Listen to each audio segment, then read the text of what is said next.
वो मनीष जी, ये इनकी सारी कलई खोल दी, इनको नंगा कर दिया जो तथाकथित सेकुलर गंगा जमुनी तहजीब की बात करते थे। इसका आम हिंदू से कोई लेना देना नहीं है, ये इनकी समझ में आया था। तो बड़े बड़े शांति सद्भाव की बातें कर रहे थे। फरीदाबाद में उसको 2 हैंड ग्रेनेड देकर वापस अयोध्या भेजा जा रहा था कि तुम हैंड ग्रेनेड से तबाही मचाओ जाकर। तो ये जो गंगा जमुनी तहजीब बनाकर सेकुलर बनाकर हमको आपको बहकाते हैं, उसको नंगा कर दिया उस अब्दुल रहमान की गिरफ्तारी ने। सर, खेल इसके बाद भी जारी है। आप देख रहे हैं कि जब महाकुंभ में करोड़ों की संख्या में लोग आए देश भर से, तो उसमें से बड़ी संख्या में लोग अयोध्या गए, काशी विश्वनाथ गए। इनफैक्ट अयोध्या में तो कहना पड़ा कि भाई अयोध्या की तरफ मत आइए, अभी अयोध्या एक छोटा सा कस्बा था, उसको सजाया जा रहा है, लेकिन इतनी भीड़ बर्दाश्त करने की कंडीशन में नहीं है। अयोध्या का कायाकल्प हो चुका हुआ है और उससे एक तरह से जलन में कह लीजिए, षड्यंत्र में कुछ अब्दुलों ने एक साजिश की, अयोध्या में कैसे आग लगाई जाए, अयोध्या को कैसे सुलगाया जाए।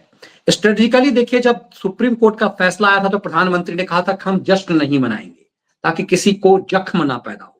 लेकिन दिव्य भव्य राम मंदिर तैयार हुआ, पूरा देश जश्न में आया। लेकिन कुंभ के बाद अयोध्या की और काशी में जो कुछ भी हुआ, एक लगता है वानगी है, एक बड़ी साजिश की तैयारी अयोध्या में दिखी है। वो मनीष जी, ये इनकी सारी कलई खोल दी, इनको नंगा कर दिया जो तथाकथित सेकुलर और गंगा जमुनी तहजीब की बात करते थे। देखिए, 22 जनवरी 2024 को उद्घाटन हुआ राम मंदिर का और उसके 6 महीने के अंदर चुनाव हो गए। जून 2024 में चुनाव परिणाम आ गया और उसमें जो है वो अयोध्या का नकली राजा आ गया पैदा होके और उसको बना के तमाशा, कभी अपनी कंधे पे, कभी अपनी खोपड़ी बैठाल के, कभी बगल में बैठाल के इन्होंने बार बार भगवान राम को अपमानित करना शुरू किया, अयोध्या को अपमानित करना शुरू किया, हिंदुओं को अपमानित करना शुरू किया। तो वो लोग बड़े मस्त थे, वो जो मंदिर द्रोही थे, मंदिर के दुश्मन थे, वो बड़े मस्त थे कि चलो ये आपस ही में लड़ रहे हैं, मर रहे हैं और हिंदू ही इनको गाली दे रहे हैं, हिंदुओं ने ही इनको हरवा दिया, तो अब हमको बोलने की क्या जरूरत है। और उनको लग रहा था कि राम मंदिर जबरदस्ती भाजपा ने बनवा दिया या आरएसएस ने बनवा दिया, इसका आम हिंदू से कोई लेना देना नहीं है, ये इनकी समझ में आया था। तो बड़े बड़े शांति सद्भाव की बातें कर रहे थे। लेकिन महाकुंभ में जिस समय वहां पे भीड़ उमड़ना शुरू हुई, एक एक दिन में 30-30 लाख आदमी अयोध्या पहुंचना शुरू हुआ, तो इनको समझ में आया कि ये तो नशे में थे, किसी और नशे में थे और ये धोखे में जी रहे थे। यहाँ पर तो ये सनातन धर्म का सबसे बड़ा केंद्र बन चुका है अयोध्या। इसको इन्होंने चुनावी चश्मे से देखा था, तो इनको लगा कि ये तो बहुत गलत हो गया और अब इनकी तबाही तय है। तो अब ये अयोध्या को उड़ाने के लिए वो अब्दुल रहमान, अयोध्या में रहने वाला, रिक्शा चलाता है, वही रिक्शा, और वो वहां से उसको मौलाना ने भेजा अयोध्या के, और वो मनीष जी पहले दिल्ली गया, दिल्ली से विशाखापट्टनम गया और वहां उसने बाकायदा ट्रेनिंग ली। उसके बाद लौट के वो फरीदाबाद आया।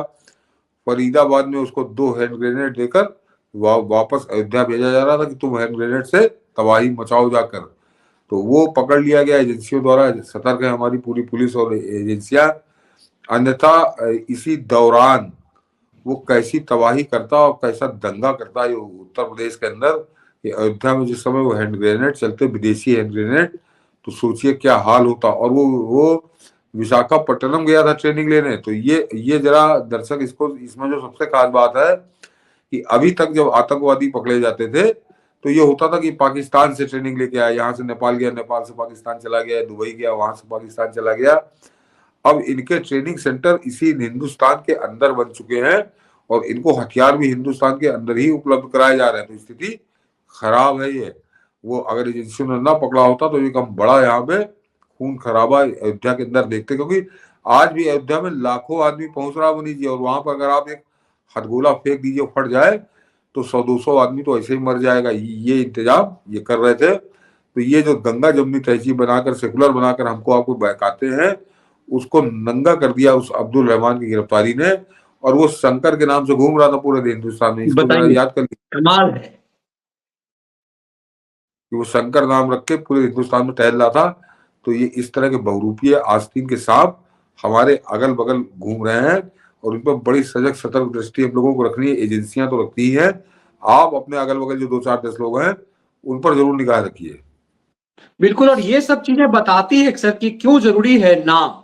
अभी देखिए जन्माष्टमी हो रही है, होने वाला है कृष्ण जन्मभूमि पर, तो ये आया कि भाई कोई विधर्मी जो है वहां दुकान नहीं लगाएगा। अब जब आप देखे होंगे सावन के महीने में नाम को लेकर के चला कि आप सड़क के किनारे जो सामान बेचेंगे तो आप अपना परिचय डालेंगे। क्यों परिचय डालना जरूरी है? ये शंकर के नाम से था और अब्दुल अयोध्या में ब्लास्ट की साजिश रच रहा था।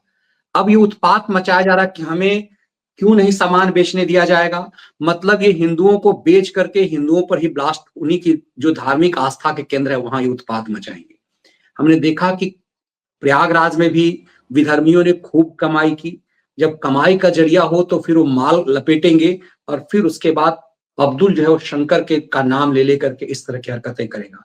इसके लिए जरूरी है कैसे सार्वजनिक जगह पे पहचान, नेम प्लेट तो होना ही चाहिए।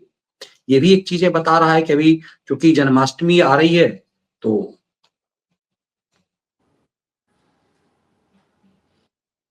अयोध्या अभी के मनीष, हाँ, ये अभी पकड़ा जाएगा क्योंकि इसको, इसका जो टीचर है वो भी अयोध्या में रह रहा है। जरा उसको दर्शक समझ लें कि क्षेत्रीय लोगों और परिवारों से मिली जानकारी के मुताबिक उसी दौरान वह जमात के संपर्क में आया और मौलाना हजरत उस्मान, इसके ऊपर भी लट्ठा टूटेगा हजरत उस्मान पे, कि मौलाना हजरत उस्मान ने उसको दिल्ली के निजामुद्दीन मरकज तक पहुंचाया। 6 महीने पहले अब्दुल जमात में शामिल होने दिल्ली गया और वहां लगभग 4 महीने रहा। इसी बीच वो जमात में शामिल होने के लिए विशाखापट्टनम भी गया। रहमान से एनआईए और आईबी के अधिकारी भी पूछताछ कर रहे हैं। इसमें पता चला है कि करीब 10 महीने पहले रहमान आईएसआई के Islamic State Khorasan province module से जुड़ा था। वहां से उसे ऑनलाइन वीडियो कॉल पर ट्रेनिंग दी गई। इसी दौरान उसे आतंकी गतिविधि के लिए उकसाया गया और कई टास्क दिए गए, जिसमें राम मंदिर में धमाका करना भी शामिल था। अब्दुल रहमान और उसके मंसूबे का पता तब चला जब गुजरात एटीएस ने दिल्ली से एक आतंकवादी परवेज अहमद उर्फ पीके को दबोचा। दिल्ली के निजामुद्दीन मरकज में रहने के दौरान रहमान जम्मू में लश्कर, हिजबुल मुजाहिदीन समेत अन्य संगठनों का वित्तीय नेटवर्क संभालने वाले परवेज अहमद उर्फ पीके से मिला था। एटीएस ने पीके को 27 जनवरी को निजामुद्दीन स्थित एक गेस्ट हाउस से पकड़ा था। उससे पूछताछ के बाद रहमान के बारे में पता चला। रहमान को पाली गांव के एक फार्म हाउस के ट्यूबवेल वाले कमरे में छिपने का ठिकाना दिया गया था। जहां वह करीब 10 दिनों से शंकर नाम से रह रहा था। वहीं उसे 2 हैंड ग्रेनेड भी उपलब्ध कराए गए थे। तो ये है इनकी रणनीति। और सोच लीजिए कि अयोध्या के अंदर हम आप वहां भगवान राम के दर्शन करने जाते हैं, लेकिन कैसे कैसे पाकिस्तानी जहरीले सांप उसी अयोध्या के अंदर फैले हुए हैं। और अब ये अब्दुल रहमान पकड़ में आया तो अब बहुत जल्दी इनका सबका सच सामने आएगा, क्योंकि मामला उत्तर प्रदेश से है। और कहीं का होता तो शायद एक बार शंका होती, यहाँ कोई बचेगा नहीं। चलिए हम ऐसी उम्मीद करते हैं कि योगी का हंटर इन सब पे भी बहुत जल्द चलेगा।